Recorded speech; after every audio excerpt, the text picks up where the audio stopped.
আজ তোমাদের বলবো এক দিদি ও তার ভাইয়ের বুদ্ধির গল্প। ওই যে দেখা যাচ্ছে তালপুকুর গ্রাম, ওই গ্রামের শেষ প্রান্তে বাস করে দিদি পিঙ্কি ও তার ভাই পুপাই। সেই ছোটবেলায় বাবা মাকে হারিয়ে ওরা ঠাকুমার সাথে এই গ্রামেই বাস করে। পিঙ্কি ও পুপাইয়ের ঠাকুমা কাগজের ঠোঙা বানিয়ে সেগুলো হাটে বিক্রি করে সংসার চালায়। আতা গাছে তোতা পাখি, ডালিম গাছে মৌ, এত ডাকি তবু কথা কও না কেন বউ?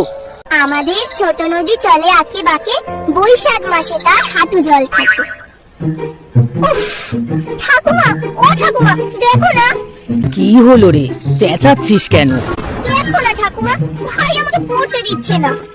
দাদু ভাই, দুষ্টুমি হচ্ছে। দেখো না ঠাকুমা, দিদিকে কখন থেকে বলছি একটা গল্প শোনাতে, কিন্তু দিদি শোনাচ্ছেই না। তুমি একটা গল্প শোনাও না ঠাকুমা। ওরে দুষ্টু, গল্প শুনবি? আচ্ছা, তাহলে খেয়ে নিয়ে রাতের